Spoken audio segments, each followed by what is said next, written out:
one-of-a-kind event. My name is Ellen Snowdvis, and I'm on the One Book, One Community Committee for the Bridgewater area, because we're not just Bridgewater, we're East Bridgewater, West Bridgewater, Halifax, and Plimpton, and Mansfield.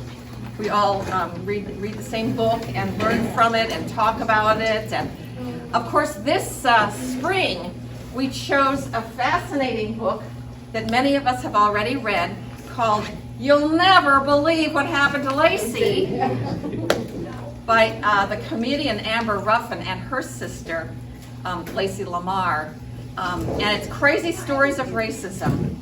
And so when we were putting together our plan for the season, many of us have deep roots into the Bridgewater community and thought it would be really great to hear from our fellow Bridgewater citizens who experience these things every day.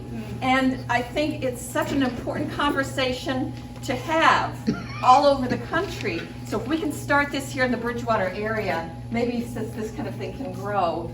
I know a lot of us are eager to listen and to learn. This is an opportunity to listen and learn. And so we're going to start by, I'm going to introduce our moderator, who is Cleone Mainville. And she's going to be leading the discussion. But before we get to the discussion, are we sure about that? Are we sure about that? I'm Ellen. What? Janice is. Oh, Janice.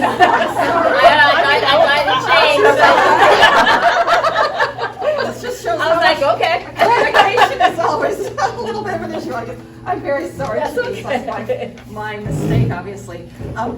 Before Janice gets started and her leading the discussion, I'm going to turn it over to Gloria Moran, one of our committee members, who has a few things for us to do beforehand. Thanks, Gloria.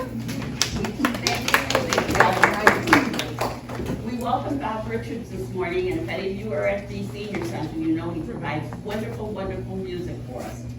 So if you would stand, we are going to do the national anthem, and then we are going to do the black national anthem that you have on your paper.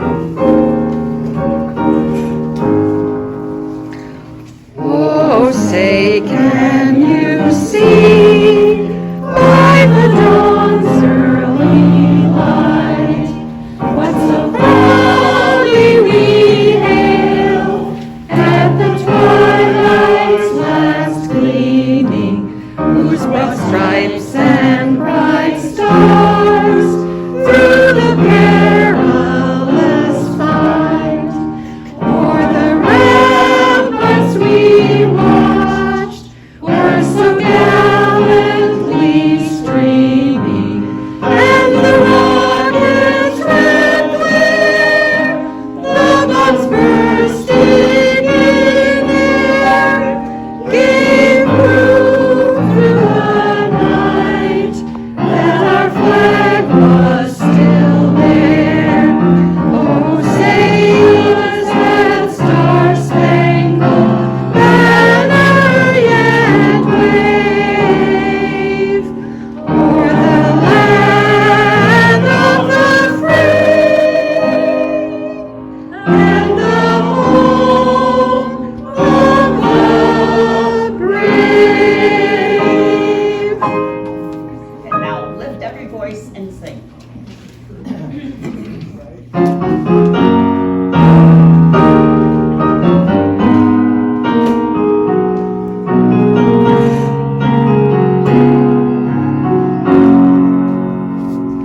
Lift every voice and sing till every bell ring. Ring of the harmonies of liberty. Let rejoicing rise higher than distant skies. Let every song of every rolling sea sing a song full of the faith that the dark past has taught us. Sing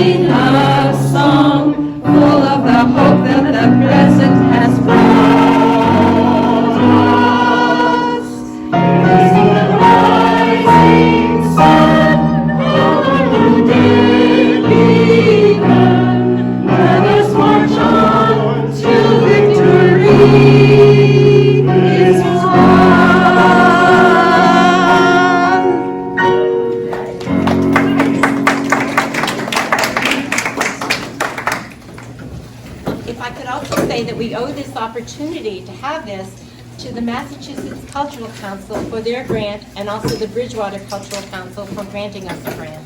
So we appreciate the response and the support of the community for this program. Thank you.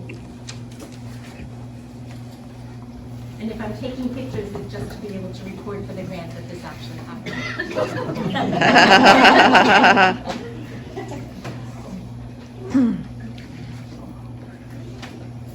Oh, I'm sorry. Hi, my name is Janice Campbell-Means, and I will be the moderator for the next hour and a half or two.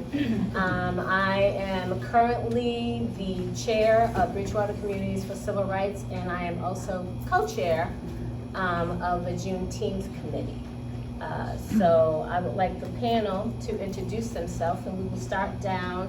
AJ, if you could tell us a little bit about yourself. Hello, I'm AJ. I'm a freshman, or now sophomore at Bridgewater State University.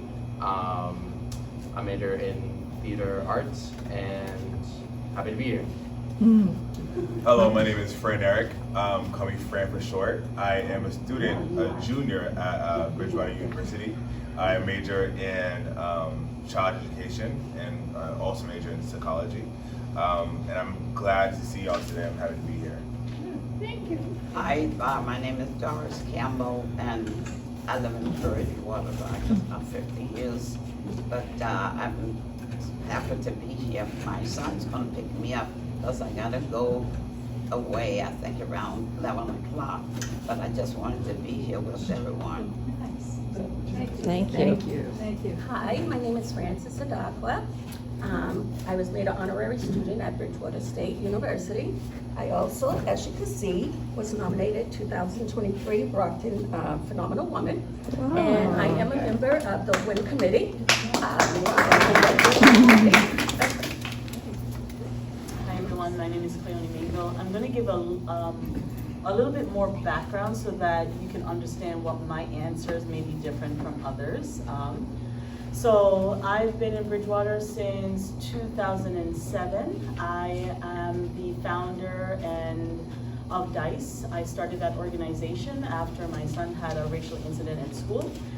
It's important for you to know that I'm an immigrant, and so I migrated from Jamaica by way of New York, by way of Pennsylvania, by way of Massachusetts. So a lot of the things that I will share, I'd like you to hold that context, right? Because that shapes my experience, whether it be similar or different from everyone else here. I'm a full-time entrepreneur and also a newly elected school committee member. Yay! Well, I'm Shirley Phillips, and I'm a member of BCCR. I originated from Alabama. I grew up with John Lewis, so I know the whole thing that they are talking about. So those, as Cleone has said, my experiences are probably more in line with what Amber and Tracy are experiencing. But there are some of the experiences I have experienced here in Bridgewater.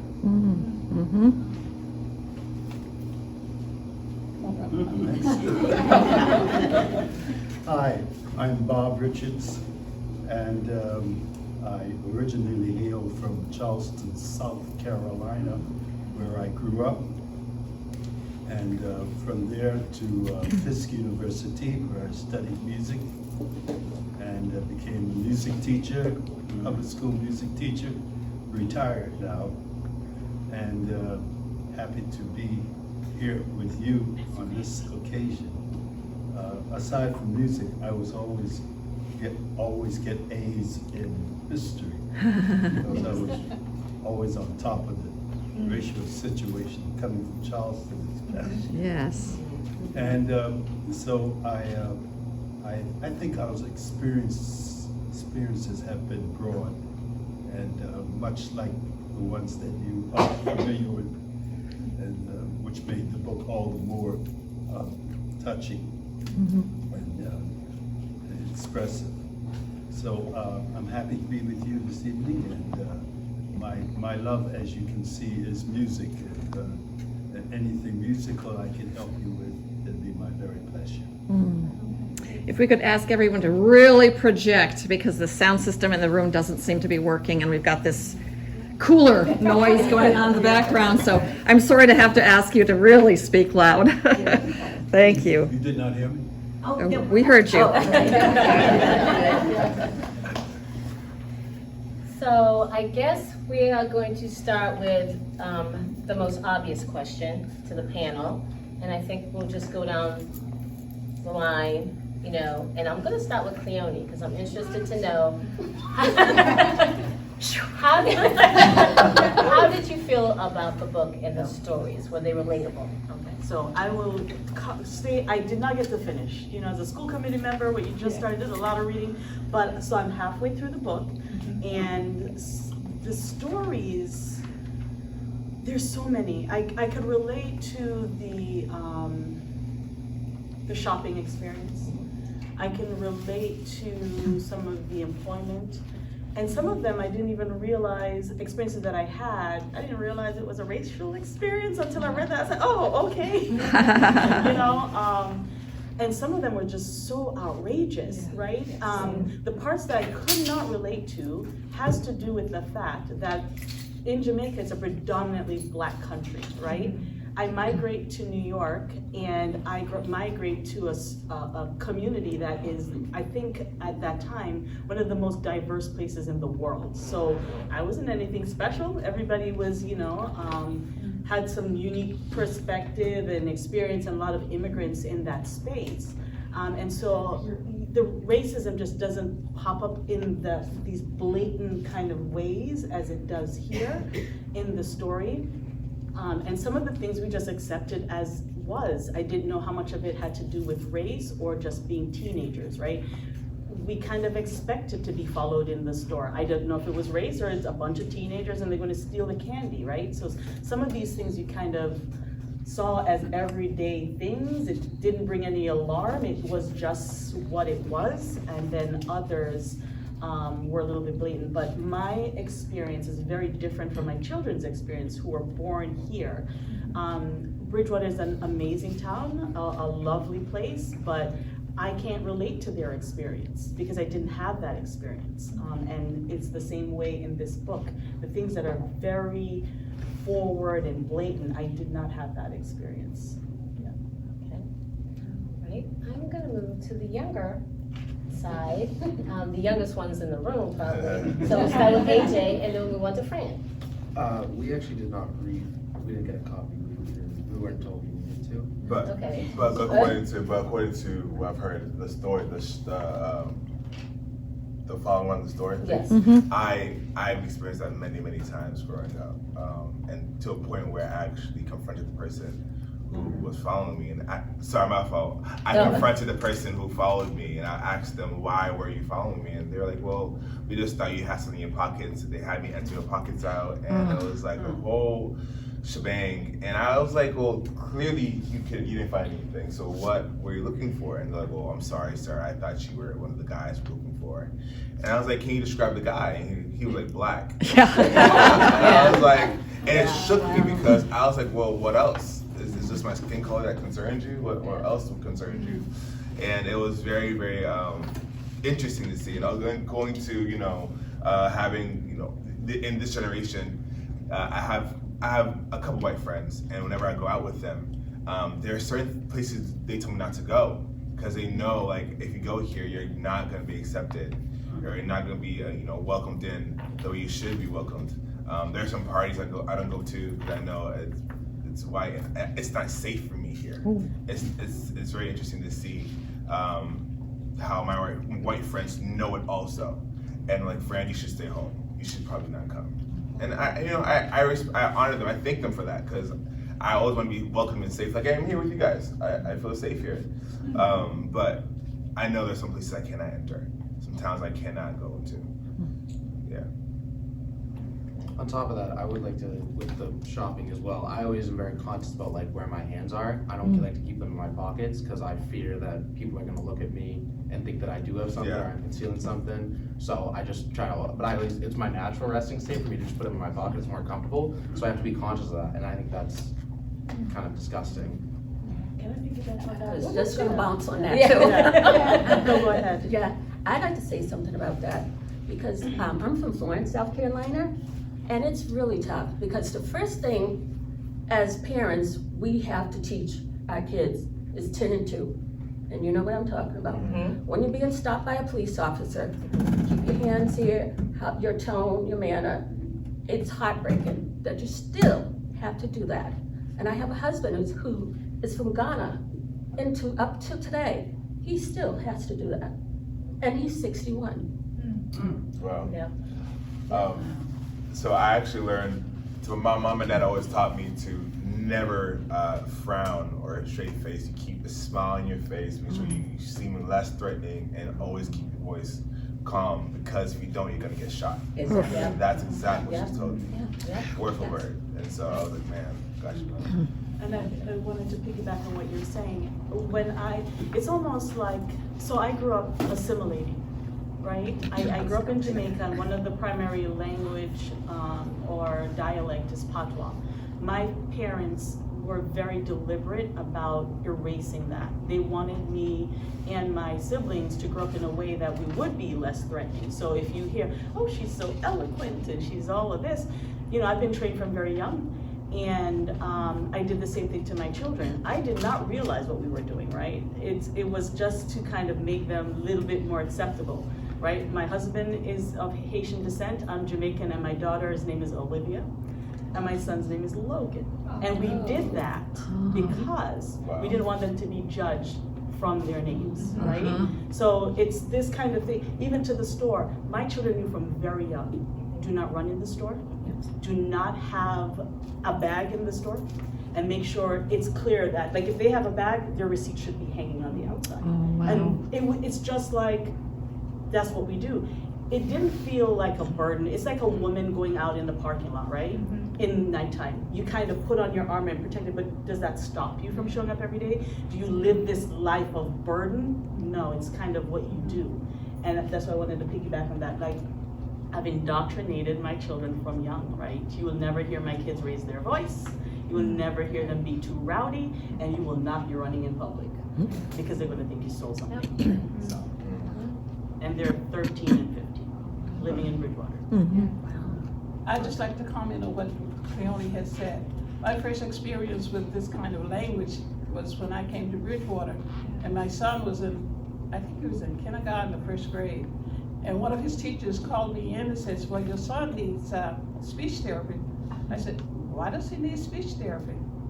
And she says, oh, I don't think he needs speech therapy now. My son had come home and told me that his teacher told him that he was speaking Ebonics. So he needed to have speech therapy to unlearn the Ebonics.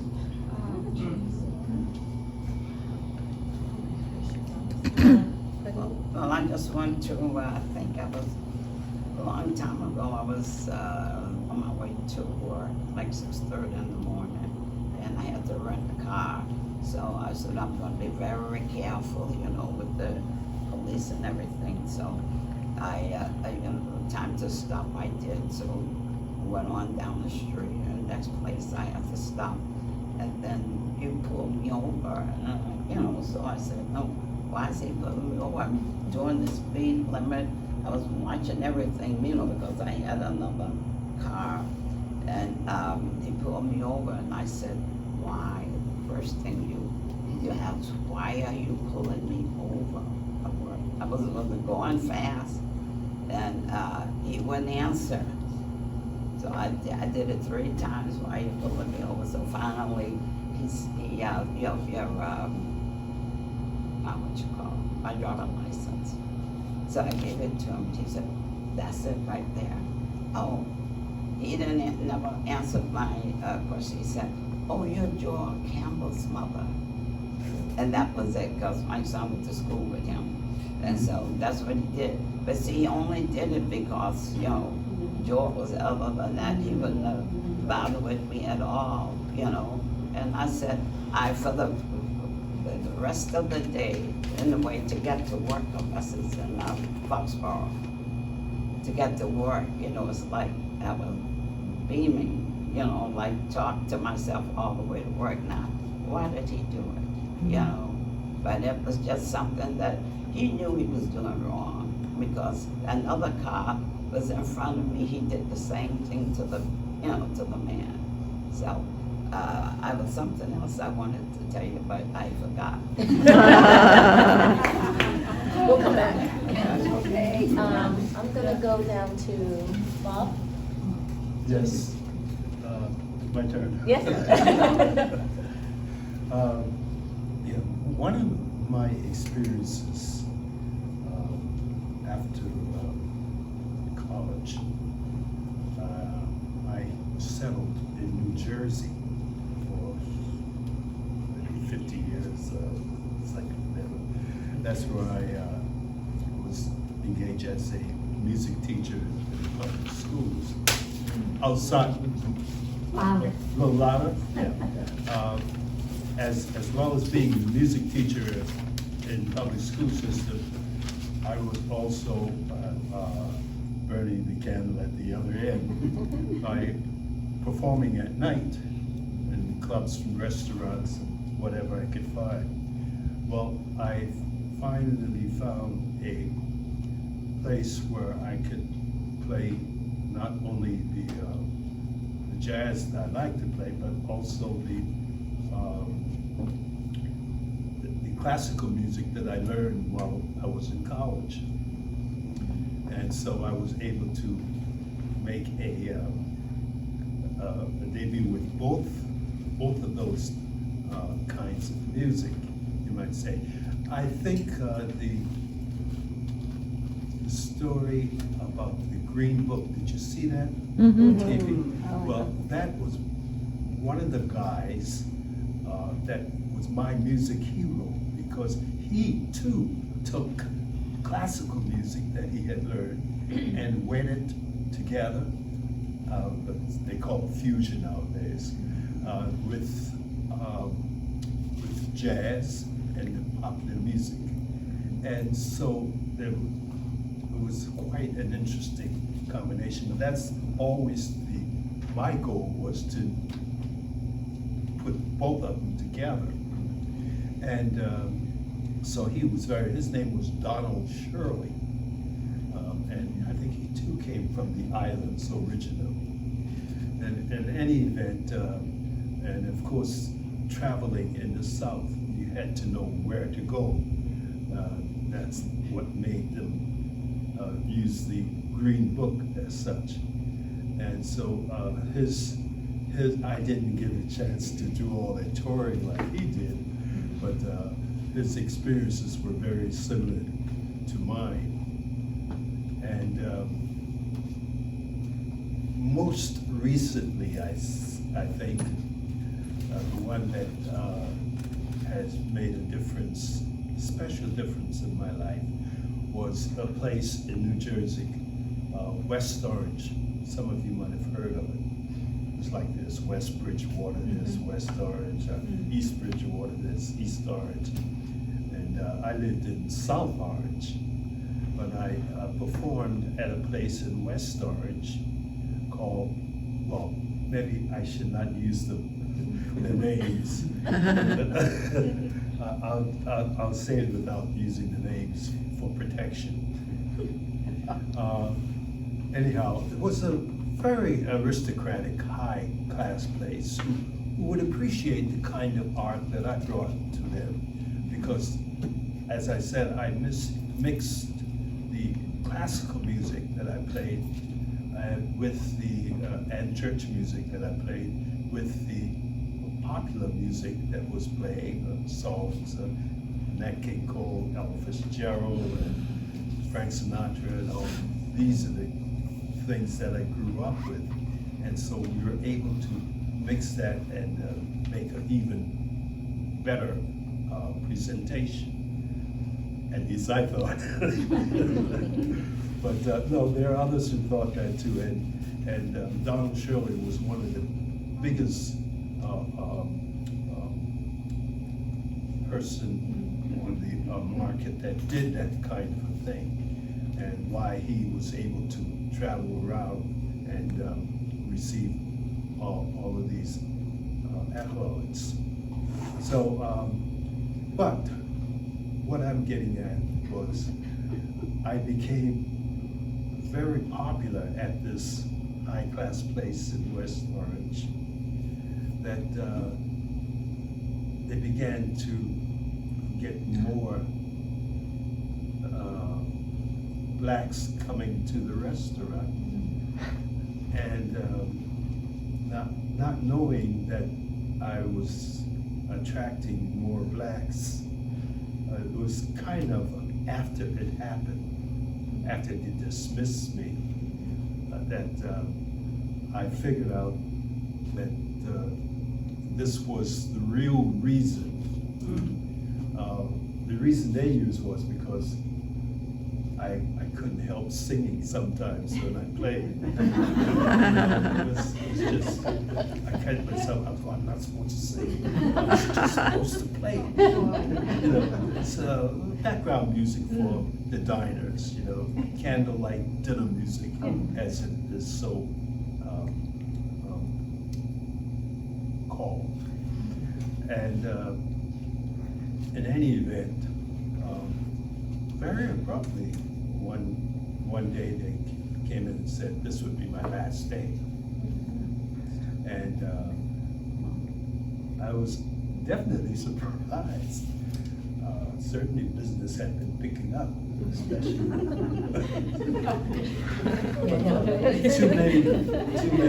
Too many people heard the news of the pianist at the, so they were coming, by, and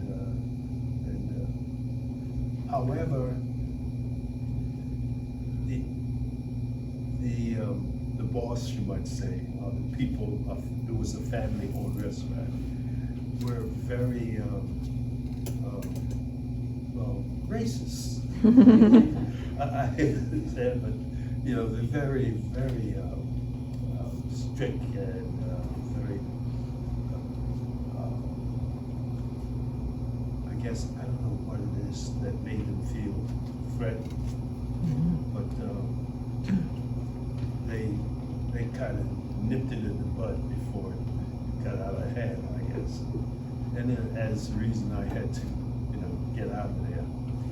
But it was for me, it was an audience that appreciated the kind of music that I played. There's not too many people in the black community that familiar with the classical music, and so when I was able to get both in and still even mix it, it was quite an attraction. Just as Donald Shirley used to do. He was the one I listened to most while I was in college. And anyhow, it turns out now, you might have heard about that they're, after more than 50-some years, they're closing down. So I was thinking maybe I should take a trip back down. I should take a trip back down and see how things. Bob, thank you I'm for tempted. sharing your story. Thank you very much. Huh? Thank you for sharing your story. Oh, yeah, I think you understand what I mean. Yes, yes. But it was an abrupt, you're out of here. Yes, we understand. And just as business was picking up, but too many of the other guys came. Mrs. Phillips, do you have anything to? I'd just like to say, if some of you could dial back, if you read the book, dial back to where they talk about the computers being given to children. Oh, yeah. Oh my God, I couldn't yeah. believe that. And I said, how does that permeate the society that we have today when they undervalue kids, black kids? And I think all of us should be so cognizant of that when we are working with people and working with schools and working with kids, that we dial back to see how can this influence or impact what these children do and how they achieve. Very, very important about our attitudes and the language that we use.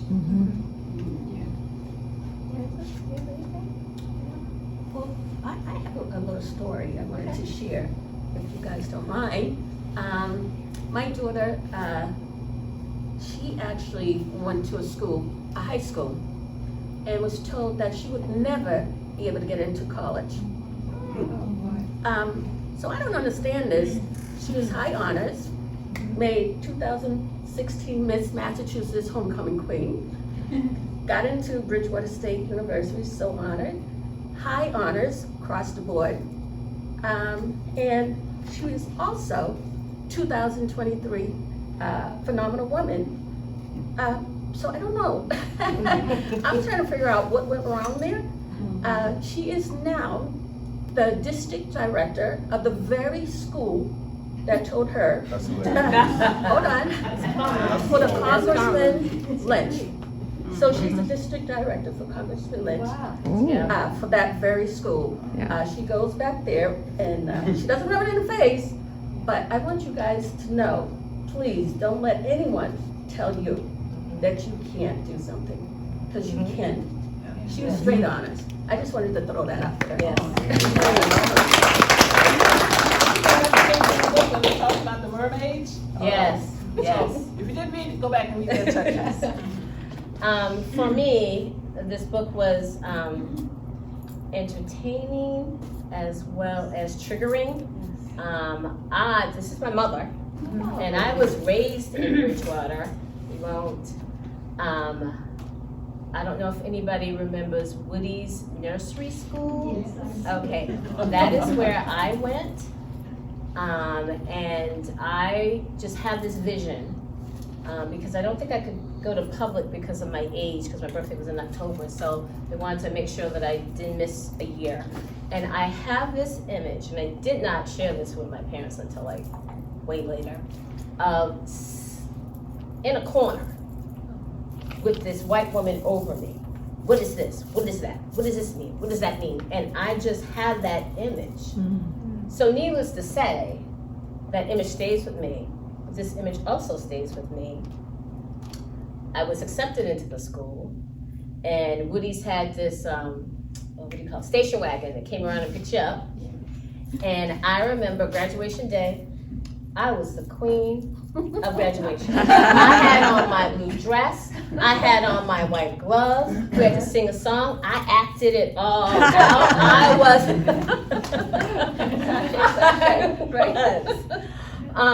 but there are scenes in this book, like when I was in 3rd grade, it was St. Patrick's Day. My mother purposely didn't put me, but you are not Irish, and you're not gonna wear green, which to this day, I do. And at work, if somebody says, well, no, I'm not Irish, and don't you put that on my desk. Because what happened was that because I did not have on green, the teacher thought that it was okay to put me outside the classroom while they played games. My mother went down to the school. To this day, when my father was alive and they'd walk, because she literally lives around the corner, they see each other, they stop, they talk and everything, but that never, happened again. And there are just so many, when we went to First Baptist Church, I don't know if that's called that now, it's right there across from CVS. Yeah. And it was Reverend Webb, right? And I don't know about the son, but the daughter was adopted and she was evil as I don't know what. And she did so many things behind her. Her parents were loving, kind, accepting. Of course, I was like, my brother and I were like the only ones in the church, but she was evil. And just to give a little backstory to the McDonald's in Bridgewater, they didn't hire black kids and we put it to the test. My friend went in, my white friend went in, and she, asked for a job. Oh yeah, on the spot. Yeah, where can you stop? Blah blah. I came in behind her. I'm sorry, we don't have any positions. That's so frustrating. But now it's, it seems to be a diverse. So it's I could relate. It's triggering, but I could relate. And I, if you guys have anything to add, because I know you didn't read the book, but if you have anything to add, just pop on in. I like to ask when you would like if we want to take questions from anybody. Like, is there? Oh, okay. I was wondering, a number of you mentioned things that you did to interrupt the racism, like you, Fran, asking, why are you following me? Why is this? Why is that? And that was very telling in the book, that the mother of these two girls. Boy, she was just a bulldog. Yes. And the example she set was pretty impressive. Does anyone else have a example of that or something that we could? I think it's crucial to understand. Can everybody hear me? Yeah. Awesome. I think it's crucial to understand that you are what your environment is, right? And so I make sure that wherever I enter, I control what happens around me, and I won't let any factors affect my emotions or my well-being. And so that day being followed, and also I remember being on a train to see my girlfriend. She went to Suffolk at the time, and man, I never forget the day where I sat. The train was packed, right? And I sat next to this white lady, and she moved, and I said, okay, no problem. I don't mind that, right? And so then I heard her say, stupid N-word. Oh, wow. And so I then, I said, I introduced myself. I said, hey, my name's Fran Eric, how you doing, right? And so I was like, I couldn't help but hear you call me a stupid N-word. And she was like, oh, no, I didn't. And I was like, no, you clearly did. And so she's like, you admitted it. She's like, yeah, I did. And I asked her, like, why would you, or what did I do to you to cause this? And she was like, you people. And I was like, got it. Okay, cool. So you were raised this way. And I told her I can't blame you for it. Yeah. I wasn't angry, I wasn't upset. I understood that you were the product of your environment. Right. And so it is our job, I believe, AJ's and our job as the future to make sure that we continue to mesh and mold our cultures together, not just our Black culture, but also show white culture that we are not threats, we're not just N-words, but we are actual people. We're not N-words at all, actually, we're actual people. So yeah, I think that's important for us to actually to address those things on the spot and not walk away, I like to say something.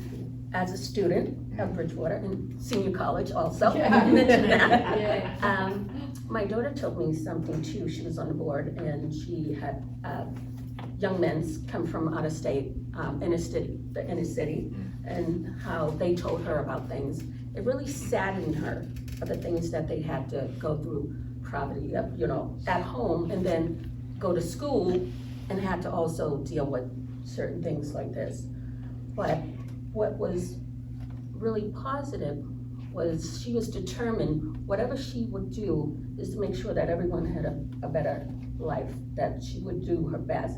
And we learned that she learned it from me, I learned it from my mom, grandma, and on and on. My dad is from Florence, South Carolina, and he got chased by the Klansmen. He tells me this story all the time, and I tear up now as I talk about it. And he is 80 years old, and the fact that he had to deal with something like that, but we listen to his stories. We tell our young kids, or students, adults, my girls don't know about these things. They don't know about how we could not use the same bathrooms, fountains, and stuff like that. They don't know that. What I want to give credit to at Bridgewater is when we had the 2020 outbreak and all of that nonsense, how they stood together for not just Blacks, our Asians, when we had the COVID stuff. They did not stand for that. And I am so proud of you guys. You are our next generation. You're gonna hear me talk about this a lot. And I am proud because enough is enough. You know what I mean? Enough is enough. It might start with just us, but it's happening all over the place. Yes. Not because of just Blacks, females. We have a double dosage here. It's very tough. But I have to I want to say positive stuff too, because of what just happened with that, we also had a program that started on Bridgewater with President Fred Clark, that a diversity program that is working with the police officers also. And I hope that is still happening. We've been getting that positive feedback. That is working with students to hear and listen to the African American students and anyone who wants to talk, who is tired of this. That's good. To speak back for you. Sorry, I talk a lot. Sorry. So I think that's crucial that not just us black people be disruptors, but also our white components, our white friends also. I have a friend who I went out with. She was an amazing woman. She's a teacher, and I want to be a teacher as well, so I surround myself with teachers. And teaching is a white job, a white teacher, white woman job usually. And so I learned from them. I love learning from you guys. And so we were out one time, and I was walking to a car, and someone had stopped us and asked her if she was okay. And I was like, she was like, I'm fine. Why'd you ask that question? And he was like trying to like. Yeah. And I was like, yes, I'm walking to a car. Like, that issue. I was like, oh no, I walked away. But she then, as she started to walk away, she had enough, and she turned around and asked him, why did you stop me? Wow. Like answer that question. Like you kind of gave me a weird look, but why did you stop me? And so I looked at her differently. I'm like, hey, you actually did something that we do all the time. We just stand up for our skin color. Mm-hmm. And she stood up for my skin color, and I was like, hey, that's a friend I can keep around. Yeah. Yeah. I didn't like that. Piggybacking of what Fran mentioned, there is a gender difference, right? The discrimination and the blatantness of it can depend on your gender, and it can depend on the fairness of your skin. So when I started dating my husband and he's telling me these stories, I'm like, you might have been sensitive, or because the society that we're all exposed to the same messaging, right? And an example of that is, growing up and not seeing in print or in commercials black men cooking and cleaning, but I've only dated men who did those things, and I thought I was finding like the diamond in the rough, right? I'm like, I don't know how this is happening, but everybody I meet, you know what I mean? But you get the same messages. And so when he was telling me about his experiences, I minimized it because I'm like, we're both black, and I didn't go through that, But as I've gone older and we've been in spaces together and it's happened and I've seen it for myself, it's just been, really profound. And so I wanted to highlight those things, right? Our experience is different based on our gender, even our complexion, status, right? Educated or non-educated, living in a predominantly white neighborhood or a neighborhood with less resources. All of those things change our experience. And because of that, our responses are also diverse. Just in some cases, speaking out in the moment may not, the return to investment may not be worth it. Right. And there are times where I'm like, not going to do this today, and you just walk away. Or sometimes you align yourself with these long-term goals, maybe getting into positions or in places where you can really influence change on a systemic level. And in that case, sometimes you may, you gotta kind of speak differently and come off in a certain way. But there's different ways to respond, and I think that folks need to be open to the different ways to respond and not judge, right? Some of us assimilate, some of us fight and out there, and we need all of those responses for to tackle the issue of racism. But you can internalize some of that stuff yourself, because we are all we're all learning this message, whether it be subtle or blatant or forward. But it is a complex issue, and our experiences are going to be shaped by those things that I mentioned. I think it's interesting why we have to respond so differently in these situations, and why we have to sometimes compose ourselves, and why we sometimes are like not allowed, but because we are put in a position where it's so frustrating for the staff and day in, day out. But you can't enact on those frustrations and those suppressed, because if you do, then you get, I would argue that you guys have been called Several times. ratchet, bratty, whatever, aggressive black man, Those a woman, a black woman, right. across the board. It's so interesting that we have to do this another kind of code switch whenever we're out in public, and these situations that are so hard for us to go through every day. That's so good. Sorry guys, one more time. Because I recently had a fight with my girlfriend recently. It was just something crazy.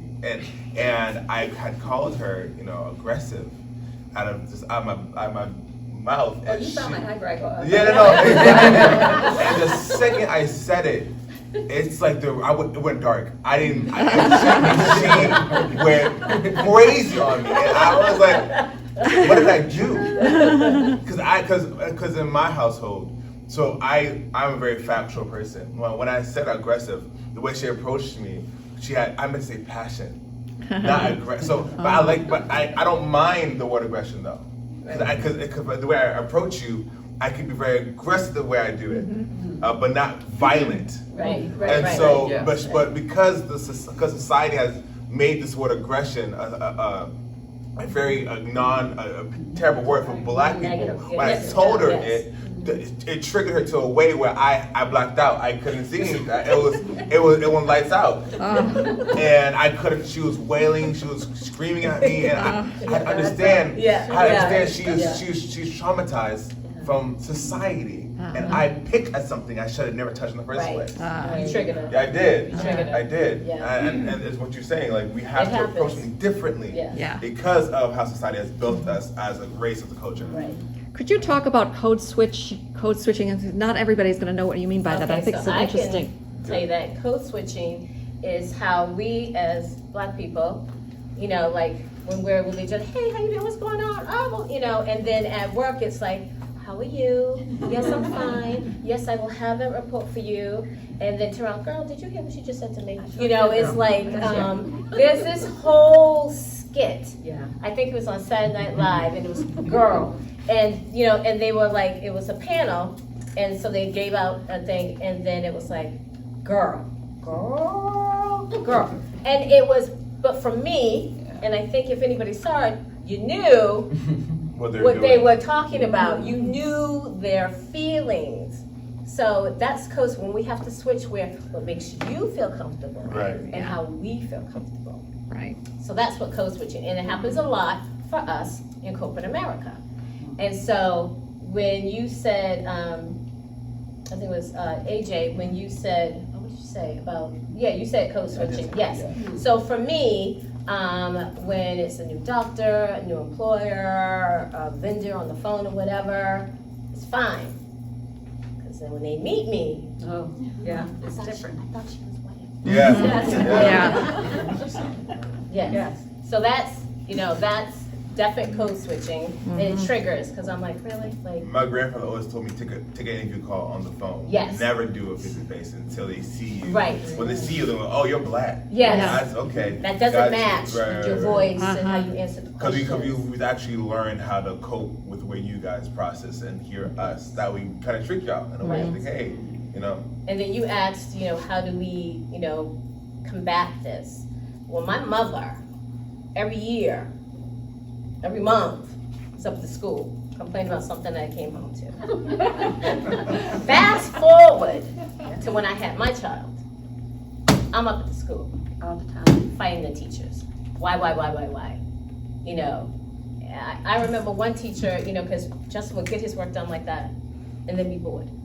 And I said, well, do you think that maybe he needs to move? Oh, no, he doesn't need to move up. No.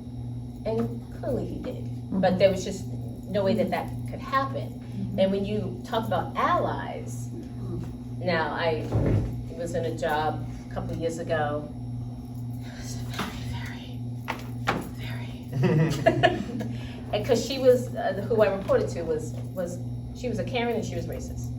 But in a very corporate, minute kind of way, where like if you brought it up, oh no, she's not like that. She's so nice to everybody. Nice to who? To somebody who looks like her? So I somebody told me that a coworker said, I just feel so bad for Janice. I hate how she's treated and I hate how she's spoken to. But if that's the case, open your mouth. Say something. Get on my side. Right. Yeah. Let's go and talk to somebody. Yeah. Because see, no, they don't. And I get pushed off. Yeah. Oh, she's being overly sensitive. And there was a thing in here about the drama teacher. how her and a friend wanted to lead, but they gave them the servant role, but that's not what they went out for. And so they went to the principal. The principal had a meeting with her and her friend, Lacey and her friend, and the principal and the drama teacher. And the drama teacher started to cry. And the principal was like, oh, she's such a kind woman. I'm sure you misinterpreted what she said. The whole spiel was just very triggering. And then, you know, Lacey says, why is it when white women cry, everybody feels for them? But when black women cry, she's emotional, she has issues, there's something wrong with her, you know, and that's how we're viewed. And I always, when I stand out in the world, I always think of, and this may be too strong for some people, what Malcolm X said, that the most disrespected person on the face of this earth is a black woman. Because we get it from all sides. I'd like to say something that I hope you guys don't mind. The way I dealt with it too is when that guidance counselor, I didn't mention that to you guys, told my daughter she couldn't get into all 9 of the colleges which she was accepted to. From that day forward, they saw me every day. I got involved in the school, everything. You know, parents teachers meeting, I always did that anyway, by the way, from K1 up into college. So for anyone out there in the audience, you probably already do this too, but to avoid all of that, get involved. That's my advice. Get involved. You can't stop the change if you're not part of the change. You can't sit in the chair and say, shoulda, coulda, woulda, I wanna. Right. You gotta do something about it. And that's how I resolved it. Because now where you go, you know Mrs. Adakwa, you know the Adakwa girls. Yeah, for my son, at the end of the year, they would have this thing called the ice cream social. So, of course, I was like, my whole thing, Black, Franklin, oh, I'm getting involved. So I got on everything, did everything, they knew who I was. So this one, and I always did the ice cream social, I always assisted. So it's one particular year, I don't know, the people who were gonna do it couldn't do it.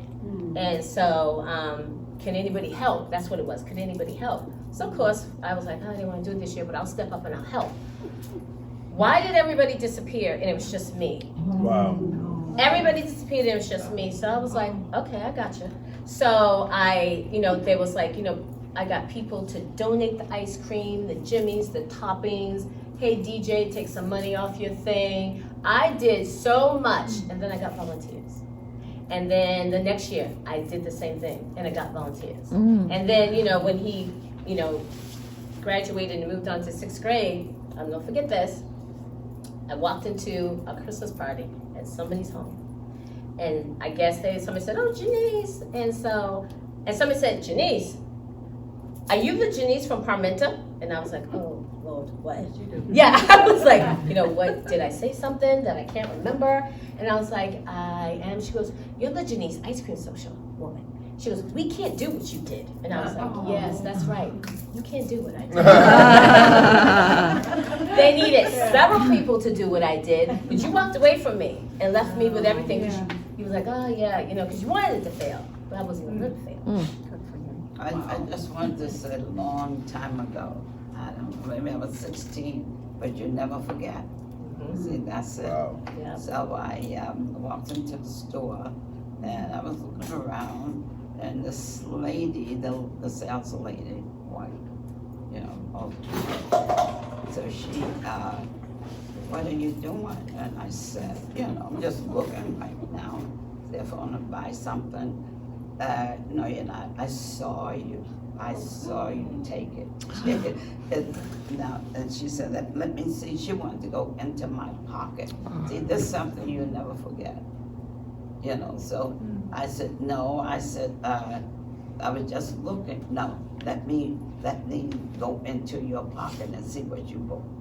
What did you know, get out of here? And we back and forth. And I left that store, you know, feeling, I said, I don't believe that this lady, she didn't see me, you know, it's just the idea that I was Black, you know. So you did this, you did that, and I've never forgotten that. And that's, I hate to say it, but that's a hard one. Yeah, because we don't forget. There are some things that just happen that we don't forget. So think that from the other end of the table, we should ask, I know, how do you release this? Like when these things happen, who do you talk to? How do you release it? What do you do? Mhm. She said, how do you release when these things happen to you? How do you react? Because Lacey and Amber had each other and they talked a lot. Right. You know, And the humor. yes, and humor because you had to. You had to. So for us, everyday Joe Smo, how do you release it? Who do you talk to? What do you do? How do you tell? She's still. You don't say what you just said, so you just try to forget about it. Yeah, I just try to forget about it. I don't let it, bother me. In fact, the incident that I relayed I had forgotten about it until this panel came up. And I remember, oh yeah, and I don't let it disturb my, Your peace. life, and I just understand that's the way some people are, and even though after I was there at this restaurant for 15 years, and so it was really quite an accomplishment for that kind of place, because those kind of jobs, you're there for maybe a week or so, Right. if any. But for 15 years, and then all of a sudden, you have to go because too many of your kind are coming. That was quite disturbing. I couldn't believe it at first, but I didn't let it, upset my apple cart. Yeah. Mrs. Phillips? I deal with it several ways. When my husband was alive, I would go home and I would tell him a lot of these things, or we would exchange messages. But now I have a Tracy Amber relationship. I have my sisters, I have my friends. I even have some white friends that I call. So I do have that relationship. She gives me some feedback, so there's a mirror there who reflects what's going on. Yes. But I think I talk to many of my friends. And sometimes I journal it. Yes. Because I think journaling, it helps you reflect on it later on to what happened and what were the surrounding incidents that promoted such behaviors. Sometimes I just read. Reading is a good way to escape. And when I read some of the things that these two women talked about, I thought to myself, oh my God, I remember that incident. Oh my God, I remember that incident. And so I think there are several ways that we can, reflect on it. Sometimes you have to meditate. Sometimes meditation gives you a clearer way of viewing this whole situation and put it in perspective and how you will deal with it next time. I was thinking that the smartphone, the innovation, where in a public setting, you can actually see it. That man who, the black birder in Central Park, he recorded that Karen in her activity, and so the whole world could see. Right. Because otherwise, how would we know Right. without Right. the actual That shocking? really happened. I'm sure. There was it New York? The white man who pulled off the black woman's wig, just walked up to her, didn't know her, just pulled off her wig. And she just went off. Wow. And one friend was like, why'd you do that? Why'd you do that? We gotta get her out, we gotta get away, because she was going off. But he just, and smiled the whole entire time. Cause he knew. He was like, this is about to set her off. Cause you don't touch black people's hair. You don't do it. No. One of the things I used to Never do that. Don't touch my weed. one of the things I do to cope with, things that happen in society that happen to because of my skin color is I pray to Jesus Christ. Yeah. I think that is one of my biggest and the best way I believe, because I understand that it's being dealt with by a God that can deal with all things. So it's really, really good. Yes, that's a good one. I like that one. As I read through the book, and hair Richard kept popping up in so many instances. So if you have a chance, just go back and read page 87, 91, and read about the incidents that happen with the hair. They're so Oh. important. And if you've never had your hair touched, you should read those things. And I think most of you probably have not had your hair touched, or someone wants you to know what it feels like. Yeah. Well, it's the othering of you, isn't it? Is the touching. Right, because we're like the only race of women where, you know, where you're gonna put a law in where we can't, oh, you come after us because we wear our hair the way it naturally is. Right? Yeah, that's crazy. It's good. Yeah, that is, it's the natural way that it is. So why in the world are you gonna put a law? Now there's a law that says, I can't wear my hair this way. You can't terminate me from my job or whatever, and it's just ridiculous. So, Cleone, how do you cope?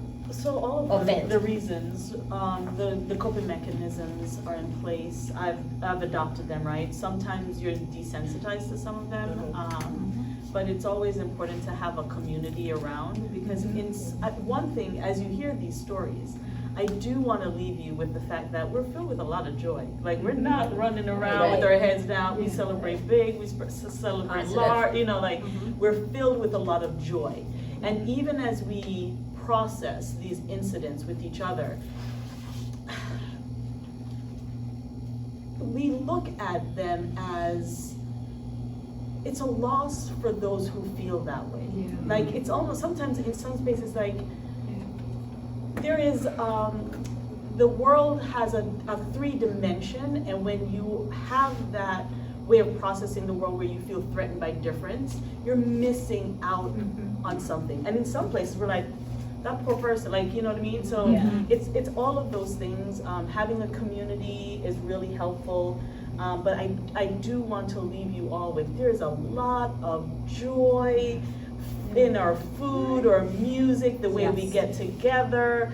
It is not this burden, and these challenges are not everything we are. So we're not sitting around really, you know, about these incidents.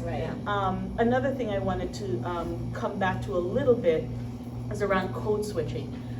Not only, so you heard why we do it, I would want to challenge you into, like, if you see someone in a professional space with braids, or they pronounce words in a certain way, I'd like you to challenge yourself and see, you know, are you distracted by those things and not listening? Because that's the reason folks code switch. They're they want to show up in a space where they can be seen and heard and less threatening.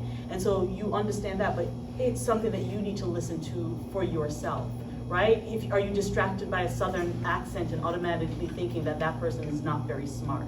Or, oh, she wore braids here? You know, like, so it goes both ways. We are in these communities, and we know how to move in your spaces, predominantly white spaces, because as you could see, this panel, we're brown here and you all mostly white there.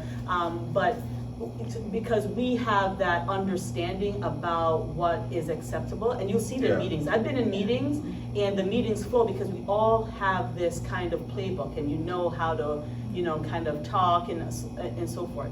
But it's a process of also checking yourself, right? Why did you think that way about that person? What kind of assumptions did you hear or make, whether they speak with the best dictation or not? But really looking at that, because then when we get to that space where you're not distracted by the differences, then we don't have to code switch, and you will get to see the real deal and celebrate in our joy, because we're muted. When we are code switching, we are a muted version of ourselves. You're not getting the real thing. When we're together, woo, that's the real version of us.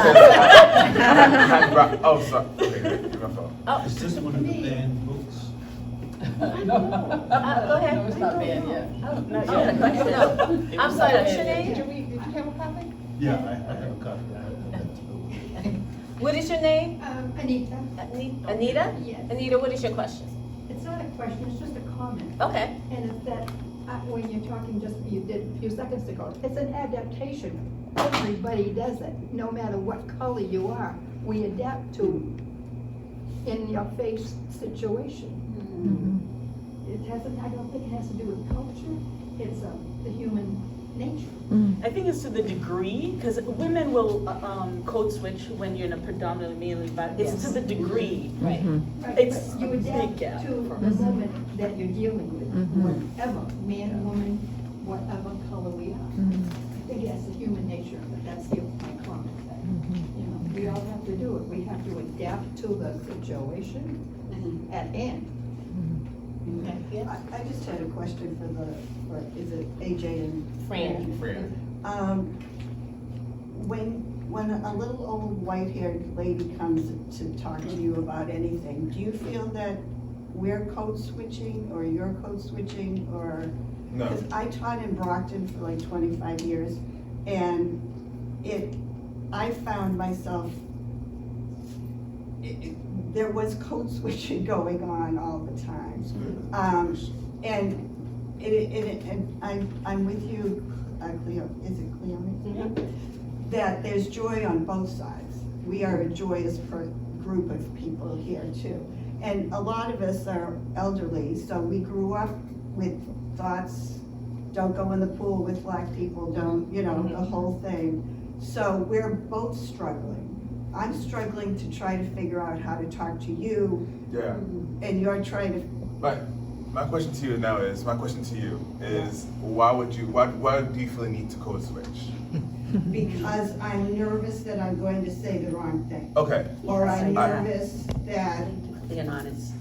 Thank you for being honest. Yeah. Well, Yeah. yeah, because I taught in Brockton, there were. Plenty of black people there. Filled Right. with black people. Right.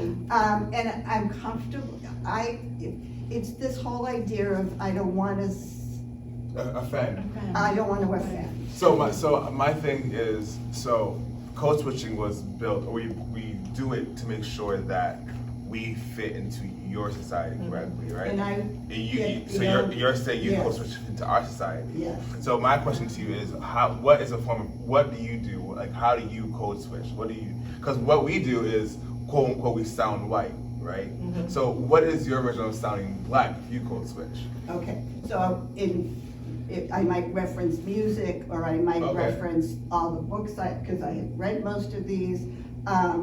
And I taught 4th grade, so we did a lot of, you know, and I did Black history, sometimes against what I was told I was supposed to be doing, especially after MCAS. Before that, teachers could pretty much do whatever you wanted. Once MCAS came in, it was, you know, follow the curriculum.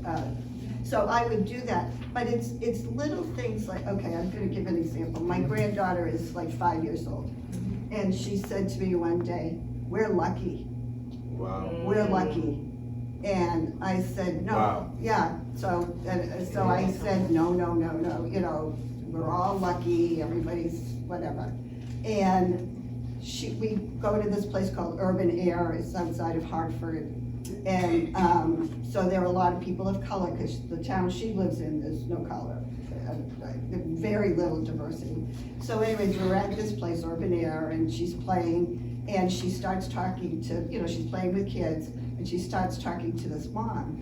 And because she knows a little bit about Black history and whatnot, she has this big discussion with this woman.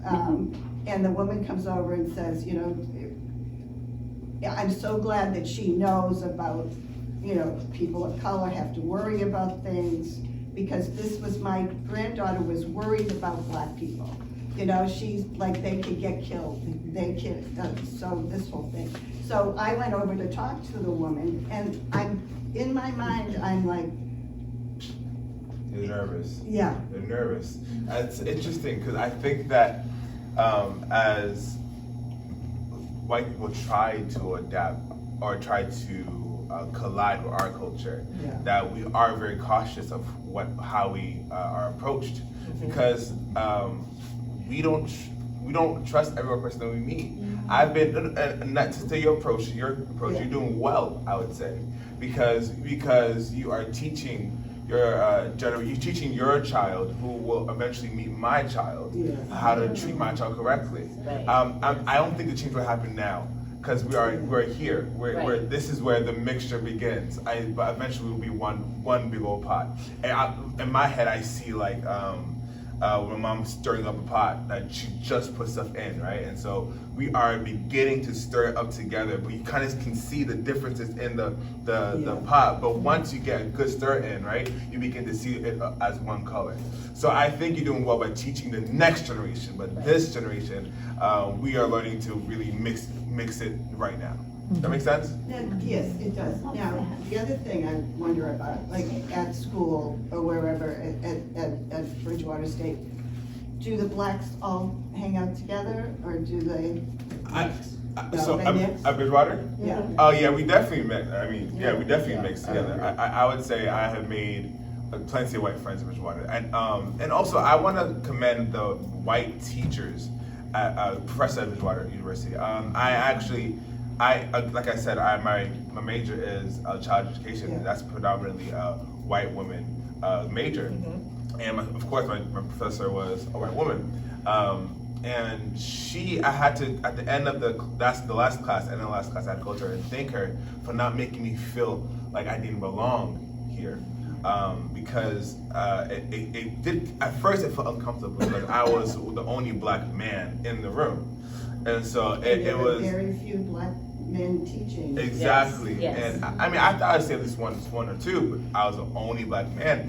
And she never made me feel like I was not welcomed or wanted in the room. And I had to literally go to her and give her a hug and thank her that I feel like I am accepted in this major, and my future is secure because of where I'm headed. So, Secure because you're a unicorn. You better be ready. Your jobs are going to be plentiful for you. That's true. So, Well, I was just gonna ask Fran, were you done? I'm sorry. I was done. Okay. Yeah. Fran, how about you? How do you feel? Well, can you skip me, because I want to hear from him. How they, AJ? Yeah. Okay, AJ. If you don't mind, I don't want that's you to okay. put you on the No, spot. that's okay. I wouldn't say, kind of bouncing off that, I think it's not, sorry, let me restart. I don't cope per se, I kind of let it bounce off me. I just let it happen, it exists in the world, and that's kind of, I don't accept it, but I acknowledge it, and then I don't really try to think about it too much, because I think if I think about it too much, it'll get to me. And I don't want that to happen. I don't want to let it actually bring me down, because there's no point in it. Then when it happens in real life, I'll try to address it and things like that. I'll do my best. I'm not avoiding it, but it's more of just understanding that it is not my fault at the end of the day. That's good. It's the systems, it's how it's, not as an excuse, but it's how it's been. This is how it will be for a little bit, for as long as it will be like this, and once it's over, it'll be over. And then I can think about, the positive aspects of it and how we can improve. Yeah, I was waiting to hear that. That's where my head's going at with most of these Okay, situations. because that's how my son is. He's 26, and we were on Martha's Vineyard last year, and we were walking, and there was a couple of white women behind us, and behind them was women of a different nationality because they were speaking their language. And so I could hear her speak her language, and then I could hear one of the white women say, I hate when they come in and speak their language. So for me, I'm like, so we were walking down the street on Martha's Vineyard, my son and I, and there was a white couple, two white women behind us, and then behind them was another two women of a different nationality who was speaking their language. And so they spoke their language, and then one of the white women behind us said, I hate it when they come here and speak their language. I hate it when they come here When they come here and speak their language. So I said to my son, did you just say that? And he was like, yep, keep it going. Because I was gonna turn around and she was like, no. He goes, why are you surprised? He was like, why are you surprised? Like that attitude, why are you surprised? If I vent to him, he's like, why are you getting mad? This is how it is. He goes, and so that's. And the funny part is, they probably speak English. We're the only ones that don't speak multiple languages. Right, you're right. They were code switching. They were together, and they were speaking their language. Right. How do you cope with things, or used to, if you still? I used to. I continue on. I try not to let anything bother me to that extent, because there's a lot of things like my grandson. He was, he was in the 4th grade, we had to go, instead of my other daughter, could not be there, so we would go to school, for her, and so this lady teacher, she stood up and gave this little boy, a beautiful grade, because what he had done, and it was in the 4th grade. And then he told the teacher, something he had told the teacher. So I said, told my grandson, you wouldn't, it's 4th grade now, you would never be able to learn how to Play the sax. Yeah, play the saxophone. You would never know how to. He'll never know how to. A teacher told her grandson, my nephew, that 4th grade, he will never be able, he will never know how to play the saxophone. But he went on to Brockton High and was like, educators. what, in That's the sad part. in in whatever bands they had, Yeah. marching band, orchestra, he played well for like years. He stopped when he graduated, I think, when he graduated from high school. And he's in, what is it? He's in, He's at Pace. Pace University. Yeah, Last his year. last year, finished last year at Pace, so yeah. But I thought that was bad what she did. Right, educators. The black kids, she didn't, say anything about, them, but this little boy, and where did he come from? I don't know. He wasn't from this country. From the United States, and she said, beautiful and everything, and I said, no, but my daughter went up to school and told the teacher, this was wrong, Yeah, which by the way, he has been on the honor roll ever since. Yes. He got, ever since, so Evie. I just wanted to say to Doris in particular, I have such respect for you as one of the very few black families in Bridgewater years ago to be able to stand up to defend your children and go into school. Because there was very few black families in Bridgewater at that time. I fortunately had Doris's son Joel in my kindergarten class. But I never thought about that situation, that you had to go into school and defend your children. And I respect you for that. Thank you. My other little thing, this is just for me. That's for me. Joel, my son was in Cub Scouts. I think it's Cub Scouts. Yeah. And then after that, I had to go there, and when Cub Scouts was over, we'd go home, but we decided, they had a teacher there, and she said, anybody want to know how to play tennis? And I said, I do. So, and back that time, it was like, it wasn't that much money, half an hour. Another lady wanted to do half an hour too, so we would meet there at the school, the college, and do my little, so I think I was first, and I did 30 minutes. And then after that, the other lady came, she was white, and she said, well, why is she knows how to do it, and I, why are you hitting the ball? How did you? And I said, it was easy. You practice, but she couldn't understand why am I up there hitting the ball and know how to hit the ball, but I practice. High school with Brockton High School tennis. They had a tennis wall. Did anybody know the tennis wall at Brockton High School? No. It was a huge, and I would go grocery shopping and stop by and do the tennis wall. This is a huge, and they took it down.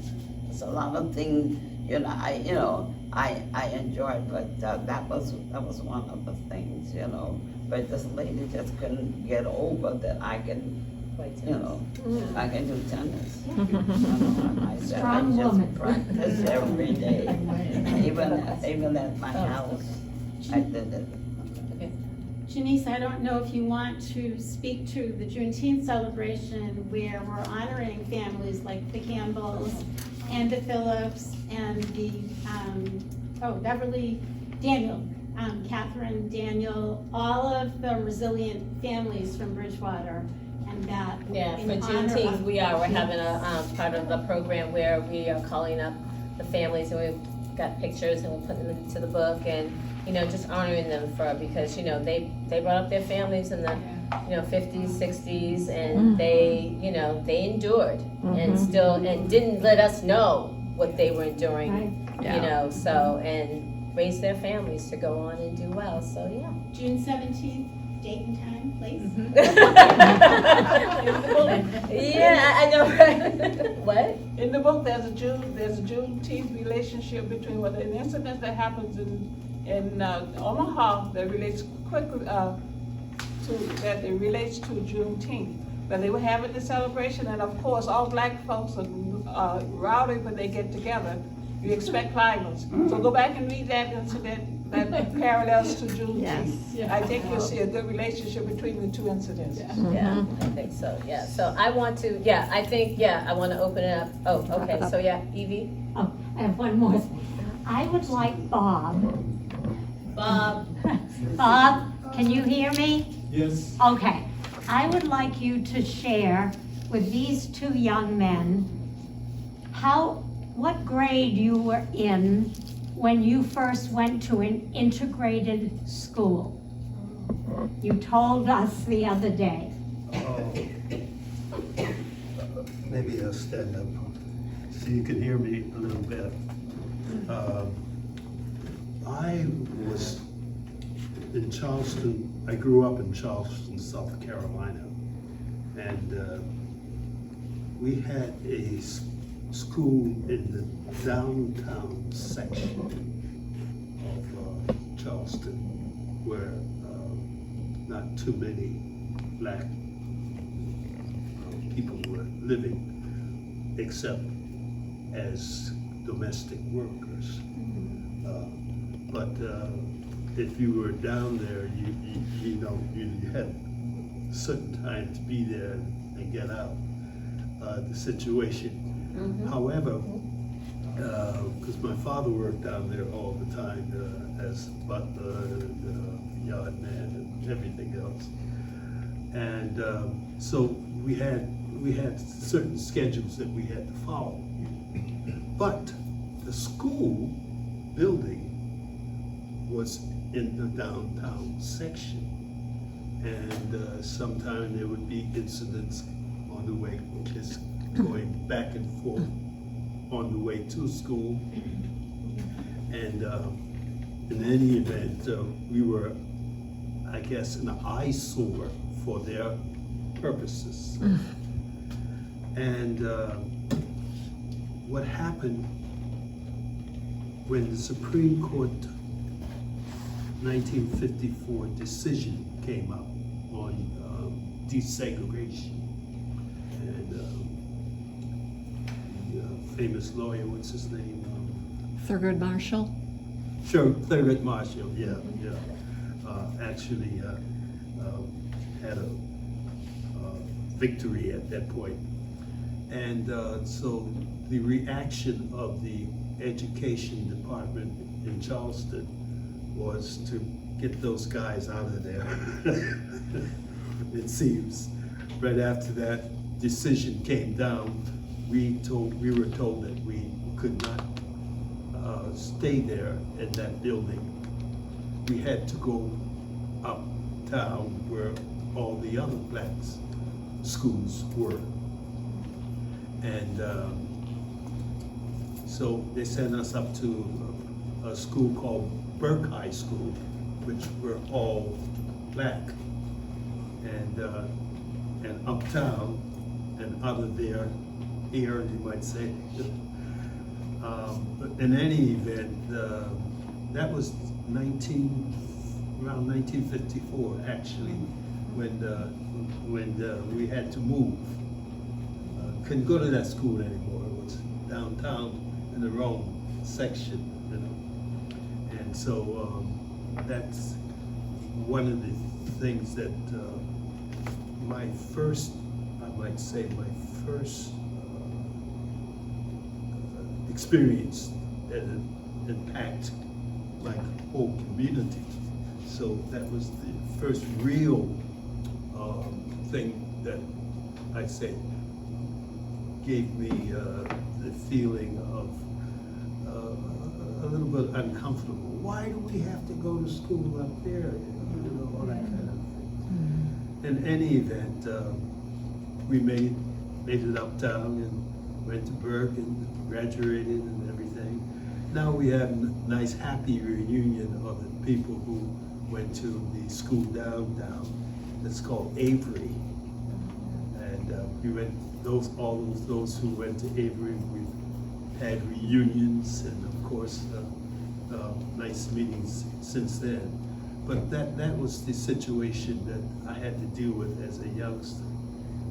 And as I said, having left Charleston and going to college in Tennessee, Fisk University, some of you might have heard of the Jubilee Singers and the history that they have made in music, and learning music both from the European classical training and also from the jazz and popular music that I heard on the radio. I always had the ability to listen to the radio and then go to the piano and pick out the melody.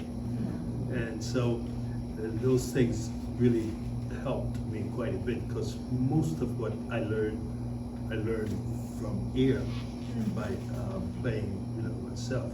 Of course, I had formal training, and that helped a lot. And but the whole idea was to be able to broaden my art to include not only European classical music, but black music as well. And I've always played for the church, so I had liturgical music and gospel music and all kinds of music that I had to bring into my program. And having done so, I had a certain kind of audience that, but they always went, "Don't play too loud." You understand that, Do you remember what grade you told us the other day, what grade you went into for the first? Yes, it was 10th grade. 10th grade? Yeah, yes, because 10th grade. we left Avery while in the 9th grade. And 10th grade, we had to move out. Yeah. And so the last 2 years of school was uptown in the black school. Yeah. Oh, that's right. That's Yeah, yeah, thank you for sharing that. Thank you. Sure. I would like to say thank you. Jogging my memory, that's all. I would like to thank our panel, our wonderful panel with all the I'd like to thank One Book, One Community for asking us to come here and picking this book. Thank you. Hope there's many more, because there were people who were like, oh, I can't be around. And also I will do this shameless plug of Juneteenth, third one, Bridgewater, Saturday the 17th from 2 to 6 at the Bridgewater Middle School.